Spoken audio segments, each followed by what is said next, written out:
Bismillahirrahmanirrahim. Perjalanan di padang mahsyar.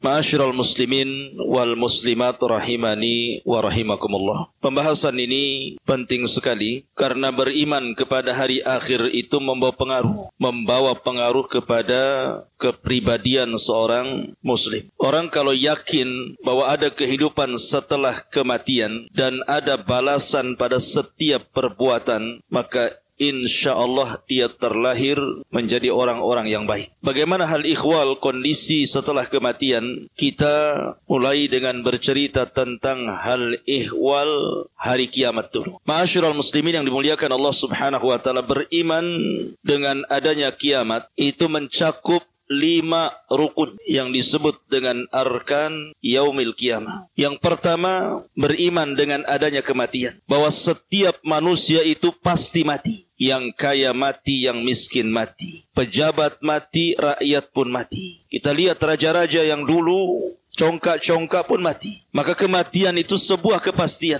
dan kematian itu kiamat yang pasti terjadi. Rasul yang mengatakan, idza mata ahadukum qamat qiyamatuhu. Kalau meninggal salah seorang di antara kalian berarti tegak kiamat kepadanya. Ini yang pertama. Yang kedua, alam barzah, bahwa setiap manusia akan mengalami alam barzah. Alam barzah itu alam kubur, dan di alam kuburan itu ada 4 peristiwa. Pertama, himpitan kuburan. Yang kedua, fitnah kuburan. Yang ketiga, azab kubur. Ataupun yang keempat, nikmat kubur. Itu 4 peristiwa yang akan berlaku dalam kuburan. Kemudian yang ketiga, al-hasyru atau al-ba'tsu wal hasyru, kebangkitan.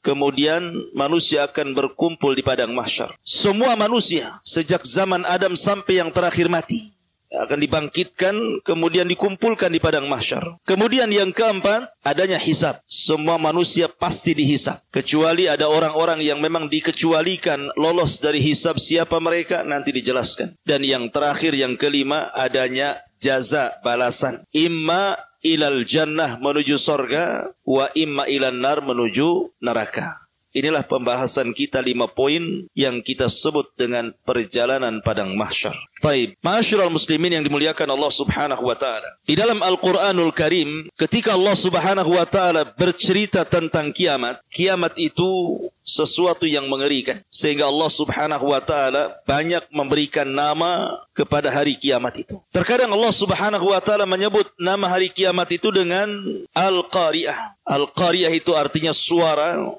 yang bisa menghancurkan gendang telinga. Terkadang Allah subhanahu wa ta'ala menyebutnya dengan al-yaumul akhir, karena memang mengakhiri seluruh kehidupan dunia. Terkadang Allah subhanahu wa ta'ala menyebutnya dengan yaumul ba'thi, hari kebangkitan, karena pada sangkakala yang kedua manusia dibangkitkan. Terkadang Allah subhanahu wa ta'ala menyebutnya yaumul khuruj, karena manusia akan keluar dari kubur-kubur mereka. Terkadang Allah subhanahu wa ta'ala menyebutnya yaumuddin, hari pembalasan, maliki yaumiddin, karena memang setelah kematian ada balasan. Terkadang Allah subhanahu wa ta'ala menyebutnya as-sakhah. Sakhah itu artinya teriakan yang sangat keras sekali, yang bisa memecahkan gendang-gendang telinga dan menakutkan jiwa.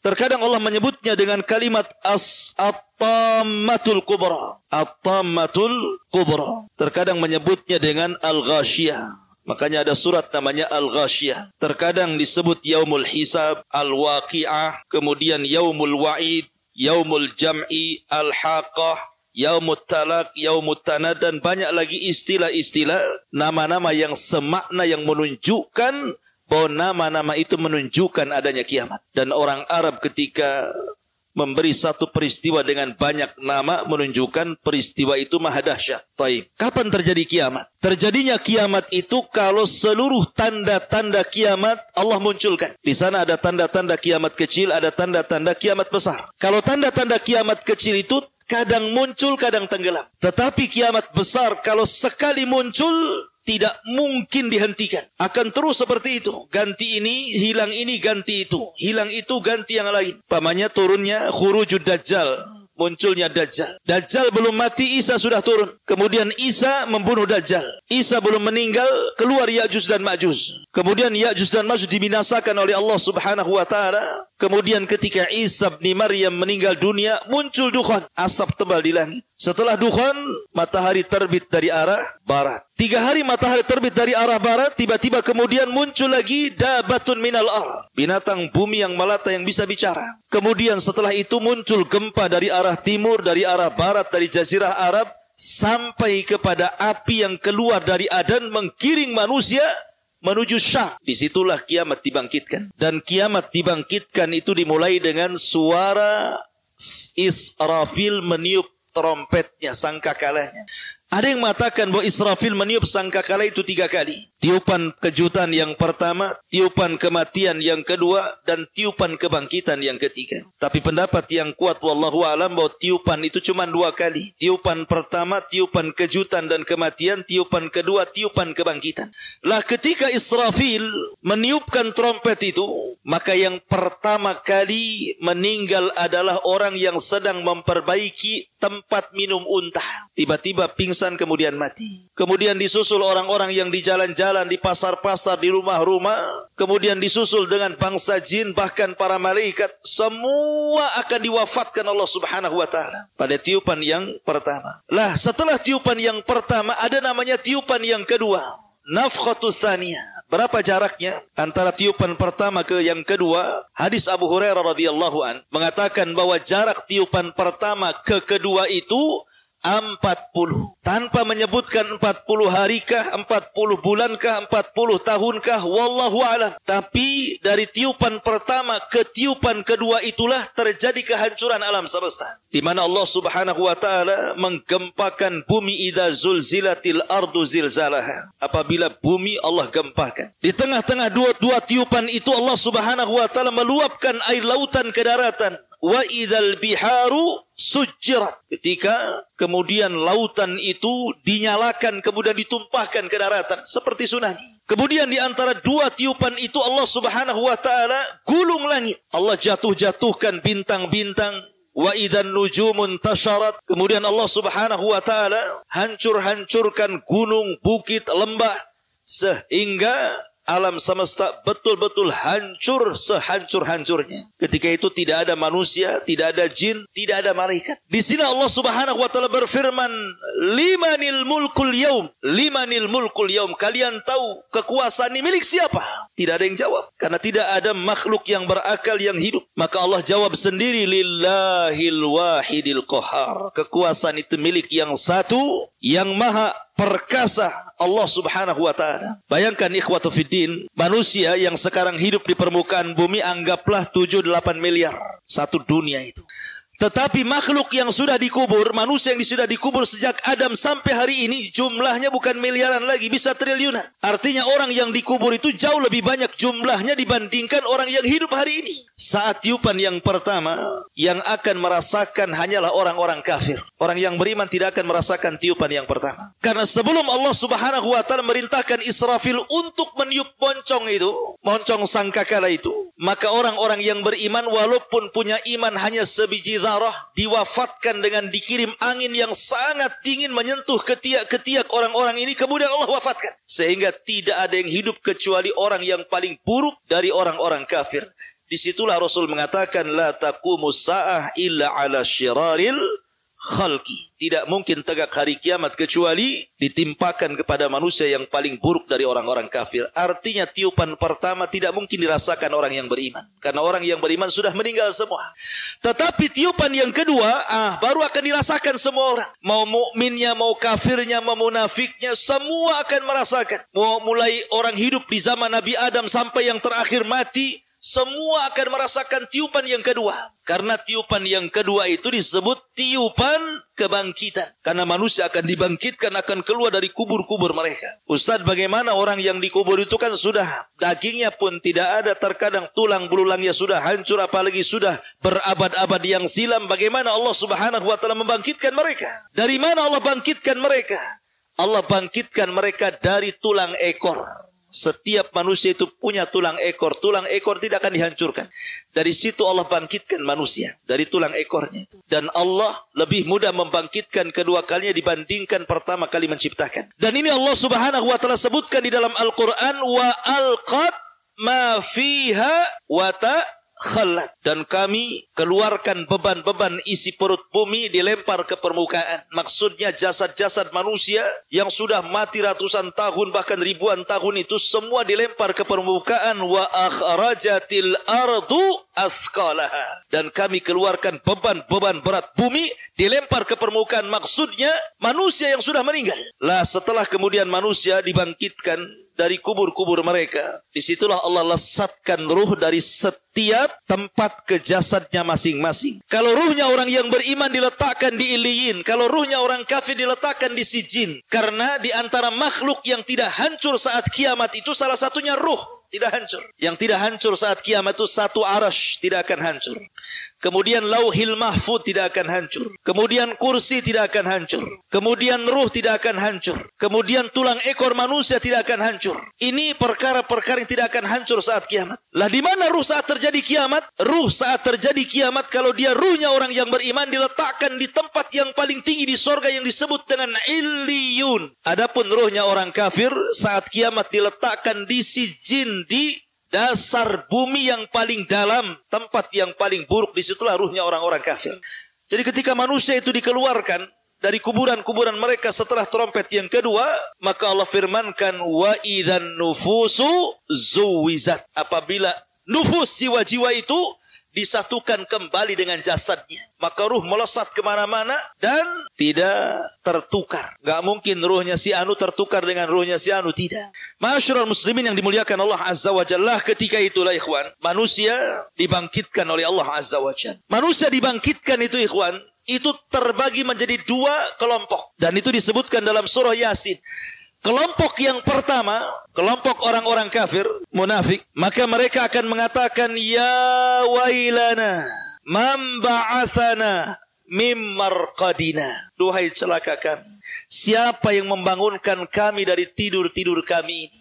Kelompok yang kedua yang merasa senang ketika dibangkitkan, mereka mengatakan, hadza ma wa'adar rahman wa sadaqal mursalun.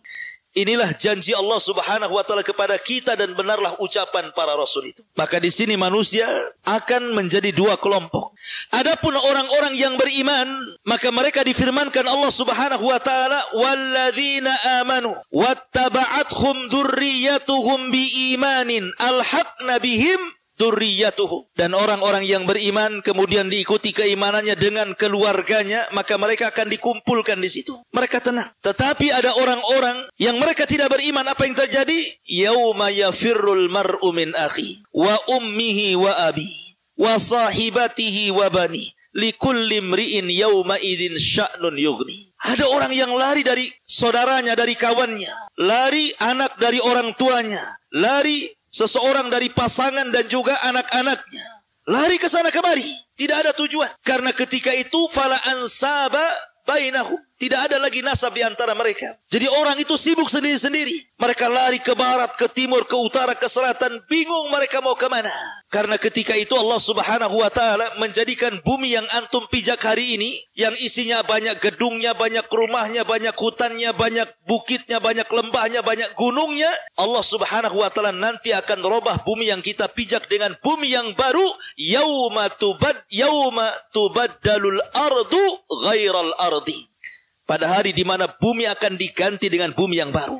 Maksudnya bumi yang baru itu sekarang bentuk bumi itu membulat seperti telur bulat. Maka bumi yang bulat ini akan Allah hancurkan. Kemudian akan Allah buat rata. Sehingga tidak ada yang meninggi, tidak ada yang merendah. Tidak ada gunung, tidak ada bukit, tidak ada lembah. Semua rata. Dan warnanya putih seperti tepung. Karena tidak ada orang bermaksiat di situ. Itulah yang disebut dengan padang mahsyar. Disitulah manusia dibangkitkan. Dan ketika di dunia, manusia itu ada hubungan dengan bumi. Antum, saya, ini ada hubungan dengan bumi. Yang disebut dengan gravitasi bumi. Makanya orang kalau keluar angkasa bisa terbang. Kenapa? Karena Sudah tidak ada gravitasi lagi. Tapi di akhirat sudah tidak ada lagi gravitasi. Karena hubungan manusia dengan bumi selesai. Bumi sudah dihancurkan dan diganti dengan bumi yang baru. Sehingga kondisi manusia Allah kondisikan seperti dua binatang. Pertama laron, antum tahu laron? Yang kedua al-jarad. Jarad itu artinya belalang. Laron itu berbeda dengan belalang. Kalau ada listrik nyala seperti ini, kemudian musim hujan, biasanya orang yang tinggal di pesawahan, nanti datang laron terbang itu. Kemana? Menuju cahaya. Lihat cara terbang laron itu. Laron kalau terbang nggak ada aturannya. Dia tabrak kawannya. Dia senggol kawannya. Akhirnya putus sayapnya. Besoknya udah berserak-serak di bawah. Kenapa? Karena tidak ada aturan laron terbang itu. Beda dengan belalang. Kalau belalang ini bersama koloninya, bersama kawanannya, kalau terbang itu dia berbaris. Tepat ke satu titik. Rapih dia ketika terbang itu rame-rame. Kalau laron amburadul terbangnya. Kenapa Allah Subhanahu wa ta'ala contohkan dengan dua binatang? Dan dua-duanya bisa terbang. Karena di akhirat bukan seperti di bumi, antum berjalan di bumi. Di akhirat itu terbang ke sana kemari. Terbang sana, terbang sini, nggak jelas. Lah ketika Allah mengistilahkan dengan laron, itu Allah sebutkan dalam surah Al-Qari'ah. Yauma yakunun nasu kal farashil mabsus. Pada hari itu manusia seperti laron yang berhamburan. Karena ketika awal dibangkitkan, orang-orang kafir ini bingung. Karena tidak ada ma'lam. Bumi tidak ada alamat lagi. Kalau sekarang antum ke jalan itu masih adalah petunjuk jalan. Nagoya, Jodo, mana Temyang gitu. Ya kan? Nampak tuh tanda-tandanya. Ya kan? Jelas itu ada alamatnya, RT-nya, RW-nya, lurahnya, kecamatannya gitu. Semua ditulis. Tetapi di akhirat itu di padang mahsyar tidak ada ma'lam, tidak ada alamat, tidak ada penunjuk jalan. Karena sudah tidak ada gedung, tidak ada rumah, tidak ada gunung, tidak ada hutan. Semua rata. Tanah rata. Oh kemana? Sudah tidak tahu lagi di mana kapling dia tuh. Jabal Uhud pun tak tahu di mana lagi. Ya, karena sudah rata semuanya. Tidak ada ma'lam, tidak ada alamat. Makanya mereka bingung. Mau harus pergi kemana? Akhirnya mereka yang dari timur ke selatan, yang dari selatan ke utara, yang dari utara ke barat. Pokoknya seperti orang linglung. Lah itulah yang kemudian Allah sebut kal ihnil manfush. Seperti laron yang berterbangan berhamburan, tidak jelas harus kemana. Bingung. Dan mereka dibangkitkan khufatan, uratan, ghurlan, buhman. Pertama tidak beralas kaki, kembali tidak dikhitan, telanjang bulat, dan tidak ada bawa harta di badan. Betul-betul miskin semuanya. Nahnu fuqara ilallah. Kita ini miskin di hadapan Allah Azza wa Jalla. Baru setelah kemudian manusia kesana kemari nggak jelas gitu ya. Baru ada panggilan disebutkan dalam surah Toha. Ketika ada panggilan, barulah kemudian manusia dari mana-mana akan tertuju kepada satu panggilan itu. Disitulah Allah Subhanahu wa ta'ala kemudian ibaratkan dengan kal jaradil muntashir. Maka mereka seperti belalang. Karena belalang aturannya jelas terbangnya menuju satu titik. Maka akhirnya kemudian manusia berkumpul di satu tempat lah, disitulah disebut padang mahsyar. Manusia akan berdiri di situ. Berapa tahun? Khamsina alfasana. 50.000 tahun. Yauma yakumun nasu li rabbil alamin. Manusia akan berdiri menghadap Rabb alamin.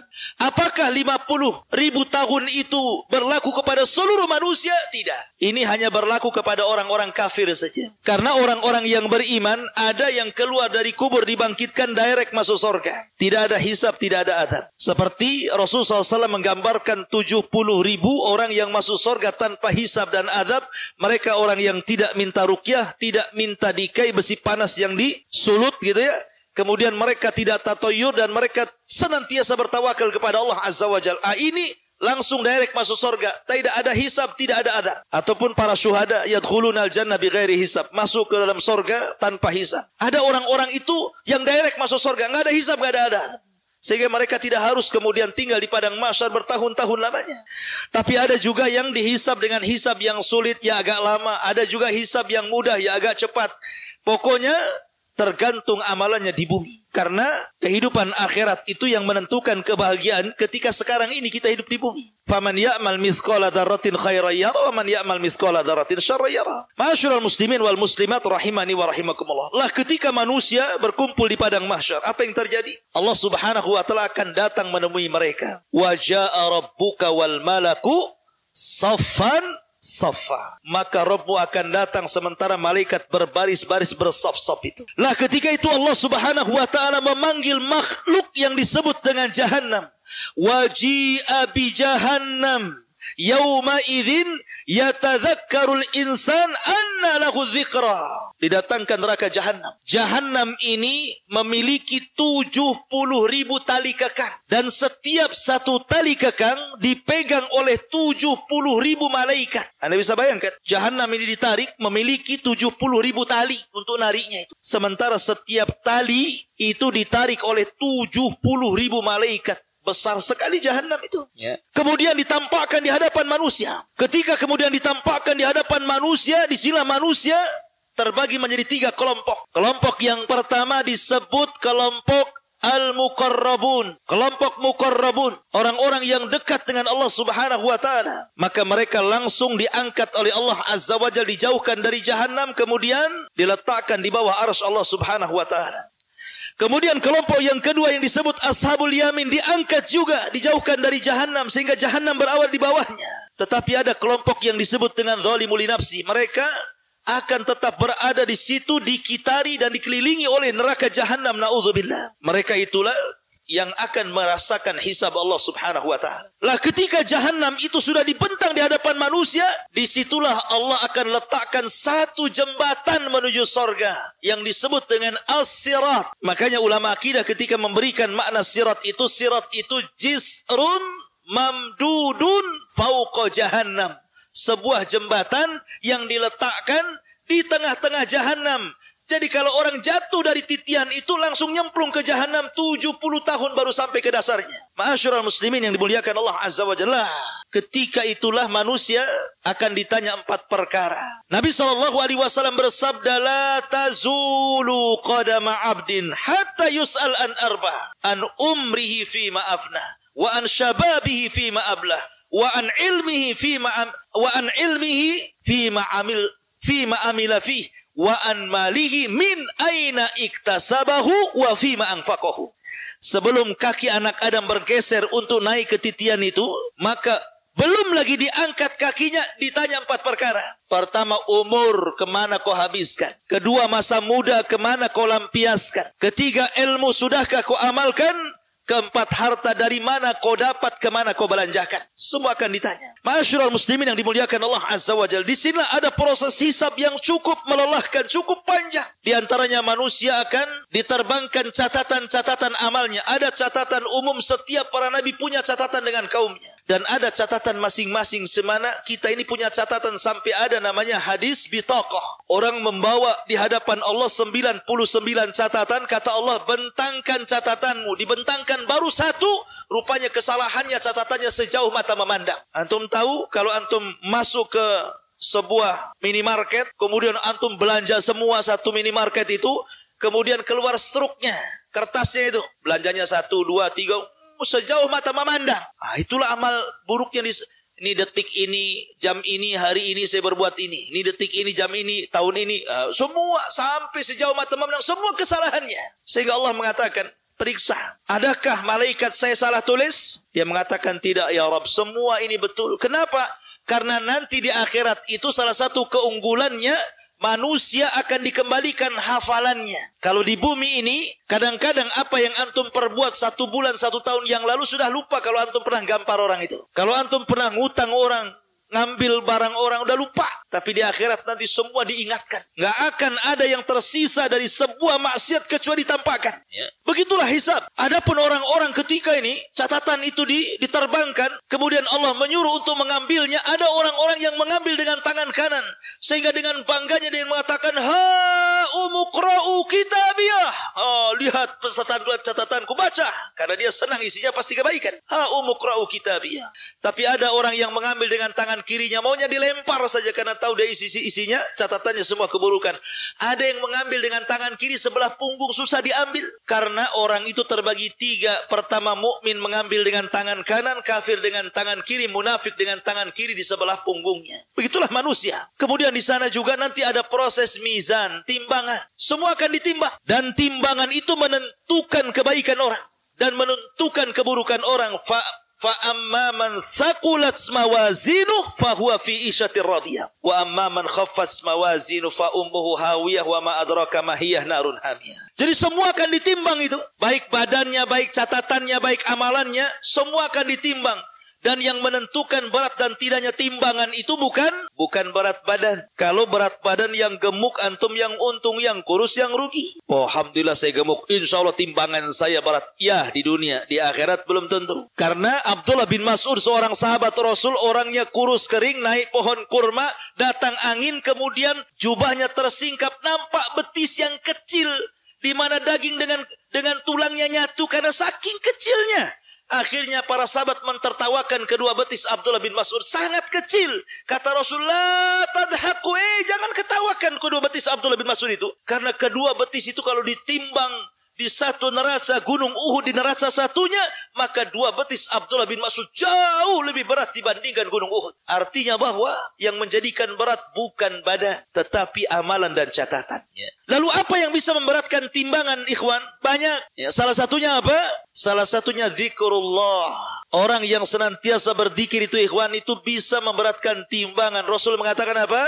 Kalimatani khafifatani sakilatani fil mizani habibatani ala rahmani subhanallah wa bihamdihi subhanallahil azim. Dua kalimat kata Rasul, ringan di lisan, berat dalam timbangan, dicintai Ar-Rahman, subhanallah wa bihamdihi subhanallahil azim. Sampai ada satu cerita, ada seorang kakek di Saudi sana. Kakek sudah tua renta. Namanya kakek kan tua. Kalau muda tidak disebut kakek lah. Jadi seorang kakek ini habis sholat. Kakek orang awam, tapi rajin sholat. Ketika habis sholat, dia datang kepada seorang imam yang mengimami sholat dan mengatakan, ya imam, ajarkan kepadaku satu hadis Nabi yang bisa ku amalkan dan ku dakwahkan. Imamnya terperanjat. Kok tumben-tumben ada jamaah sholat tanya soal agama? Akhirnya imam pun menjawab dengan hafalannya. Dia teringat dengan hadis tadi. Oh iya, aku teringat Nabi SAW bersabda, kalimatani, dua kalimat. Khafifatani, keduanya ringan. Sakilatani fil mizani, tapi berat dalam timbangan. Habibatani ala rahman, dicintai Ar-Rahman Allah. Subhanallah wa bihamdihi subhanallahil azim. Wah, senang kakek, dapat hadis. Pulang dia dari masjid, ketemu orang di jalan. Hei sini, saya akan bacakan sabda Nabi. Kalimatani khafifatani ala lisani sakilatani fil mizani habibatani ala rahman subhanallah wa bihamdi subhanallahil azim. Sudah. Ketemu orang lagi, dibacakan lagi. Ketemu orang lagi, dibacakan lagi. Sampai di rumah dikumpulkan keluarganya, dengarkan keluargaku, Rasul bersabda, disebutkan hadis tadi. Pokoknya masuk pasar disebutkan hadis ini. Setiap ketemu orang disebutkan. Tidak ada satu orang yang ditemui kecuali dibacakan hadis ini. Sampai akhirnya kemudian dia pun sakit, kemudian koma 5 hari. Ketika koma ini, ketika di hari kelima dia siuman, yang pertama kali dipanggil bukan keluarganya. Aina dokter? Di mana dokter? Kenapa? Karena hanya dia yang belum dibacakan hadis ini. Ketika siuman, aina dokter? Di mana dokter? Katanya. Keluarganya senang, panggil dokter. Dokter, kakek saya siuman. Dokternya datang, dipegang tangannya. Ya dokter, Nabi bersabda, kalimatani khafifatani ala lisani sakilatani fil mizani habibatani ala rahmani subhanallah wa bihamdihi subhanallahil azim. Ketika dia mengucapkan subhanallah wa bihamdihi subhanallahil azim sambil memegang tangan dokter, hilang nyawanya, meninggal dunia di atas kalimat subhanallah wa bihamdihi subhanallahil azim. Berat timbangan. Maka zikir kepada Allah pemberat timbangan. Yang kedua, husnul khuluq. Ma min syai'in asqal fil mizan min husnil khuluq. Tidak ada sesuatu yang bisa memberatkan timbangan melebihi baiknya akhlak. Dan akhlak itu tercermin dari anggota badan. Nih, kalau antum dikatakan berakhlak, maka 3 anggota badan ini menunjukkan akhlak antum. 1 dari leher ke atas disebut kepala. Kepala ada mata, kepala ada telinga, kepala ada hidung, kepala ada lisan, kepala ada otak. Kalau semuanya baik, berakhlak antum kepalanya.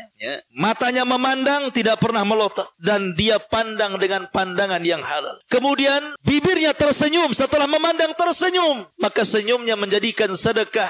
Tabassumuka li akhika sadaqah. Senyum kamu kepada saudaramu sedekah. maka jangan bakhil senyum. Sulaiman saja melihat ada rombongan semut, kemudian ketuanya rombongan semut mengatakan kepada semut, "Ya ayyuhan namla udkhulu masakinakum la yakhtimannakum Sulaiman wa junuduhu wa hum la yash'urun." Kata ketua semut, "Hei semut-semut anak buahku, cepat masuk rumah-rumah kalian. Sulaiman tentaranya sudah akan datang. Kalau mereka menginjak, kalian akan mati." Dan mereka tidak sadar sedang menginjak kalian. Ucapan kepala semut didengar Sulaiman, fatabassama dhahika min qauliha. Maka Sulaiman pun tersenyum kemudian tertawa karena ucapan semut. Dia pandang semut, dia senyum ke semut. Ya. Tapi jangan antum senyum ke semut. Ada semut senyum apa ini? Mencontohkan Nabi Sulaiman katanya. Maksudnya begini, jangan mudah atau jangan susah untuk melempar senyum. Karena biasanya kalau orang jarang senyum, sekali senyum dipertanyakan, ngapain kok senyum orang itu? Ada apa kok tiba-tiba senyum, gila ya katanya. Karena jarang senyum, sekali senyum dipertanyakan senyumnya tuh. Jadi senyum itu bagian daripada akhlak. Habis memandang tidak melotot, habis tersenyum manis senyumnya, baru mengeluarkan untayan kata-kata yang indah, yang mutiara, yang santun. Rasul mengatakan, "Man kana yu'minu billahi wal yaumil akhir falyaqul khairan aw liyasmut." Itu akhlak namanya. Tidak memandang kecuali yang baik, tidak mencium kecuali yang halal, tidak berpikiran otaknya yang negatif, semua positif. Tidak suudon sama orang. Berarti kepala kita berakhlak. Kemudian tangan mudah membantu. Ada saudaranya bantu. Ada saudaranya diangkat. Memberi. Itulah tangan. Akhlaknya tangan. Dan juga badan. Badan ini dari leher ke bawah. Kalau antum ngobrol, jangan pula dia ngadap kita. Kita pula ngadap tembok. Itu tidak berakhlak badan kita. Ya, jadi itu akhlak. Akhlak itu pemberat timbangan. Kemudian yang ketiga, di antara pemberat timbangan orang yang mengantarkan jenazah. Siapa yang mengantarkan jenazah sampai menyolatkan, maka dia dapat 1 qirat. Siapa yang sampai menguburkan di pekuburan, maka dia dapat 2 qirat. Apa qirat itu Rasul? Qirat itu artinya gunung Uhud. Jadi orang yang menyolatkan mayat dapat pahala seberat gunung Uhud. Kalau sampai menguburkan dapat 2 gunung Uhud, gitu maksudnya. Gunung Uhud itu besar, terbentang di Madinah. Ya. Intinya bahwa ada pemberat-pemberat timbangan amal saleh dan ada peringan timbangan amal saleh. Maka yang berat timbangan kebaikannya, ringan timbangan keburukannya, direct masuk surga. Maka orang yang berat timbangan keburukannya, ringan timbangan kebaikannya, direct masuk neraka. Ada yang 50-50 itu. 50% kebaikannya, 50% keburukannya. Maka ini disebut Ashabul A'raf. Makanya ada namanya Suratul A'raf. Orang yang 50-50. Mereka orang yang terakhir dihisab, tetapi ujung-ujungnya masuk surga karena syafaat. Ma'asyiral muslimin, para santri ikhwan dan akhwat yang dimuliakan Allah Subhanahu wa taala. Kembali ke padang mahsyar. Ini proses hisab namanya. Jadi manusia itu ikhwan, coba perhatikan, jangan ribut. Perhatikan dulu. Jangan ngadap sana, sini ngadap sini. Itu siapa itu? Ngadap sini. Antum ustadznya di mana?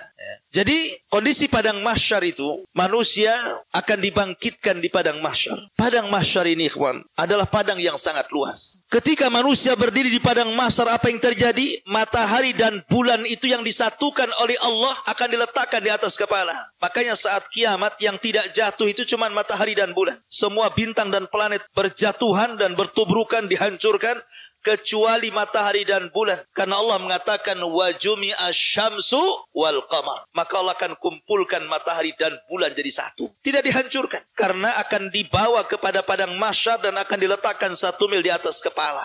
Disitulah keringat bercucuran. Saking banyaknya keringat, ada yang tenggelam 1 betis, ada yang tenggelam 1 pusar, ada yang tenggelam 1 dada. Ada yang hampir tenggelam dengan kepala-kepalanya. Saking panasnya keringat terus bercucuran. Dan kondisi mereka tidak bisa duduk, tidak bisa baring. Mereka hanya bisa berdiri saja. Tidak ada makanan, tidak ada minuman. Ketika itulah mereka bingung harus apa yang mereka lakukan. Sehingga mereka kemudian bertanya kepada orang-orang berakal di antara mereka. Setiap kaumnya, setiap zamannya, setiap masanya. Berkumpullah orang-orang yang berakal itu. Kemudian mereka mengatakan, kenapa kita tidak datang kepada Nuh alaihi salatu wassalam? Cobalah kita minta syafaat. Rupanya mereka datang ke Nuh dan mengatakan, Nuh, awalnya kepada Nabi Adam dulu. Cobalah kita datang kepada Nabi Adam. Dia kan bapak kita. Boleh jadi dia bisa menolong kita. Akhirnya datang dulu pertama kali ke Nabi Adam dan mengatakan, ya Adam, engkau bapak kami. Allah ciptakan dengan kedua tangannya. Allah tiupkan rohnya langsung kepadamu. Malaikat sujud semua kepadamu. tolonglah, lihat kami ini sudah kepanasan, lelah, letih. Minta kepada Allah agar engkau perantara syafaat bagi kami. Tapi Adam mengatakan, tidak bisa, aku pernah berbuat salah. Gara-gara makan buah larangan aku diusir dari sorga. Kau pergi kalian ke Nuh sana. Boleh jadi Nuh bisa menolong kalian. Nafsi, kata Adam. Urus diri kalian. Datanglah ke Nuh. Nuh, kamu ini Rasul yang pertama. Tolonglah. Lihat kondisi kami. Ya. Ala tara ila ma nahnu fihi. Ud'u ila rabbik.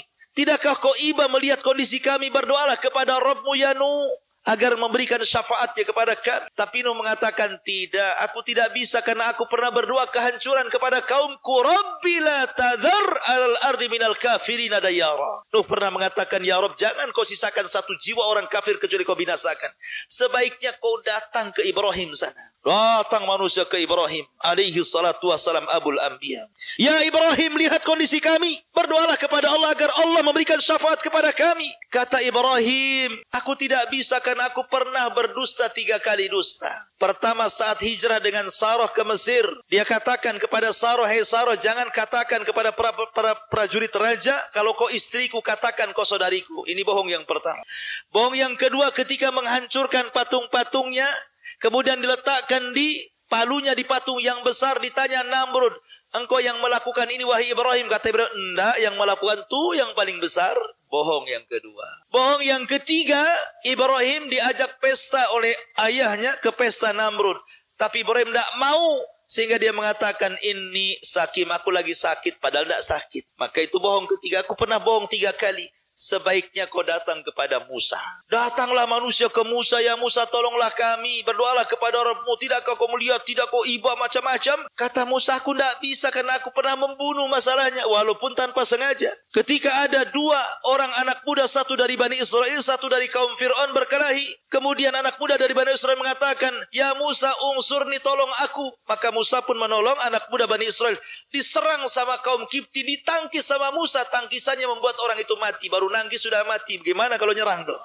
Artinya Musa membunuh tidak sengaja. Aku tidak bisa pernah membunuh orang. Lebih baik datang kepada Isa. Datang semua kepada Isa.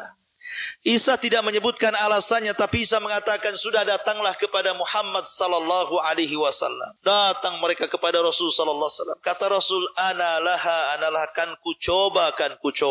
Maka Rasul akhirnya mencoba menghadap Allah, sujud di bawah arsy, lama sujudnya. Akhirnya Allah mengatakan, ya Muhammad, irfa ra'sak, angkat kepalamu, qul tusma, sal tu'ta, ishfa tushaffa, katakan kau didengar, minta kau diberi, mintalah syafaat, ku beri kau syafaat.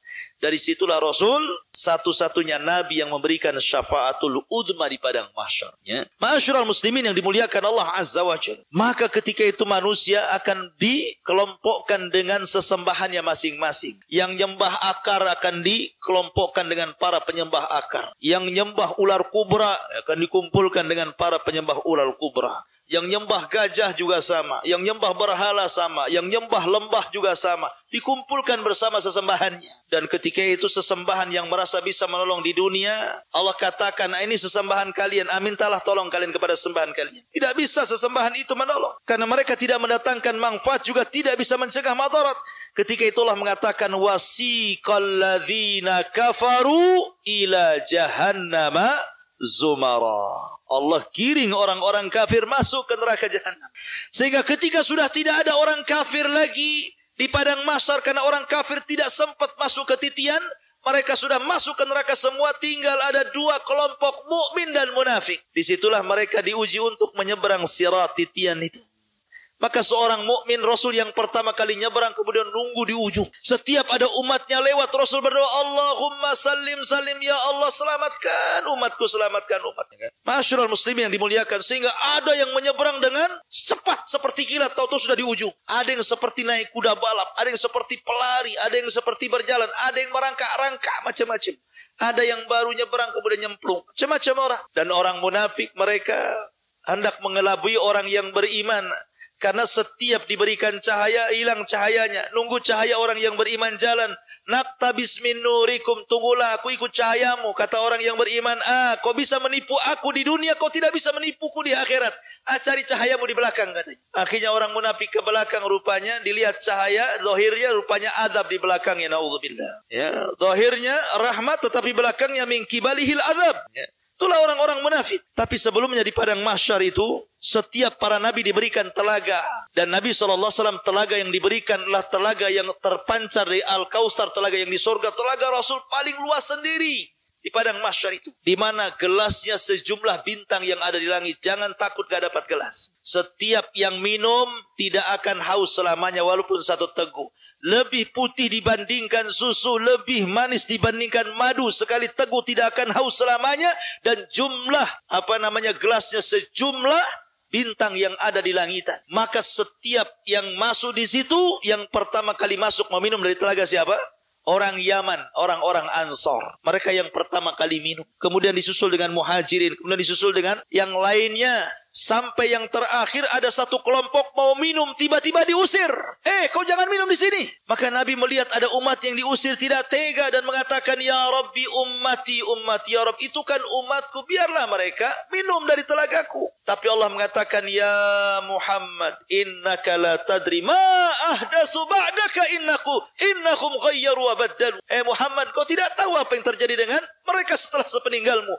Mereka mengganti-ganti sunnahmu dan mereka lari dari petunjukmu. Makanya kata para ulama, orang yang tidak akan minum dari telaga, pertama orang murtad gak akan minum dari telaga Rasul. Yang kedua, orang munafik tidak akan minum dari telaga Rasul. Yang ketiga, orang yang menyimpang dari sunnah Rasul, ahlul bid'ah wal ahwa. Kemudian yang tidak akan minum, orang yang gemar melakukan dosa besar.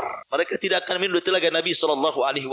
Ya, ma'asyiral muslimin yang dimuliakan Allah Azza wa Jalla. Kembali ke titian. Maka Anas bin Malik radhiyallahu an suatu ketika pernah bertanya kepada Rasul. Kata Anas bin Malik, Rasul, aku ingin mendapatkan syafaat pada hari kiamat.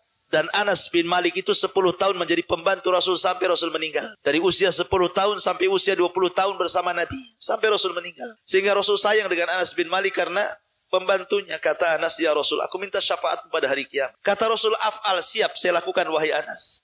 Kata Anas bin Malik radhiyallahu anhu, ya Rasulullah, kalau seandainya saya sudah berada di padang mahsyar dan ingin mencari syafaat darimu, aina ajiduka yaumal qiyamah, di mana ku dapati engkau pada hari kiamat? Maka kata Nabi SAW, ya Anas tajiduni indal haud, datangi aku di telaga. Kata Anas bin Malik radhiyallahu, fa illam ajidka indal haud aina ajiduka ya Rasulullah, kalau aku tidak mendapati kamu di telaga, di mana lagi akan ku cari engkau wahai Rasul? Kata Nabi SAW, tajiduni indal mawazin, cari aku di tempat penimbangan amal. Kata Anas bin Malik, ilam ajidka fil mawazin, fa aina ajiduka yaumal qiyamah. Lah kalau aku enggak dapati dirimu di tempat penimbangan amal, lalu di mana lagi wahai Rasul? Maka Rasul mengatakan, tajiduni indas sirat, cari aku di titian, cari aku di titian. Karena tidak mungkin tiga aku akan berada di tiga tempat, di telaga, di tempat penimbangan amal, dan di titian siratal mustaqim. Artinya bahwa ini tiga perkara yang luar biasa. Ya. Kalau orang tidak sampai meminum telaga Rasul, kalau orang sampai berat timbangan keburukannya, kalau orang tidak sampai melintasi titian, alamat dia penduduk neraka. Makanya suatu ketika Rasul berada di giliran Aisyah radhiyallahu anha. Rumah Aisyah itu kecil, 1 meter kali 1,5 meter. Itu kamarnya kecil sekali. Antum jangan bayangkan rumah Rasul besar, tidak kecil. Ya. Kemudian Nabi SAW tidur di paha Aisyah radhiyallahu anha, dijadikan bantalnya.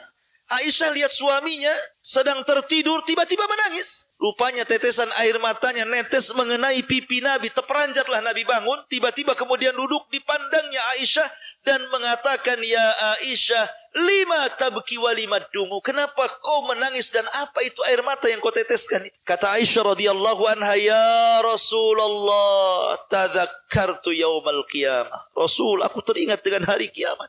Hal tadkuru bi ahlika yaumul qiyamah. Apakah kau akan ingat keluargamu wahai Rasul pada hari kiamat? Apakah kau akan ingat aku pada hari kiamat wahai Rasul? Kata Nabi SAW, amma fi salasati mawatin fala yadhkur ahadun ahada.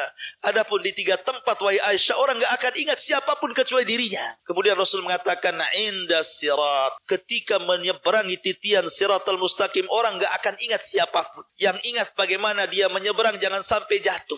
Yang kedua, indal mawazin, ketika penimbangan amal, tidak akan ingat siapapun karena dia akan takut kalau seandainya amal keburukannya lebih berat dibandingkan amal kebaikannya. Dia teringat itu terus sehingga tidak ingat siapapun.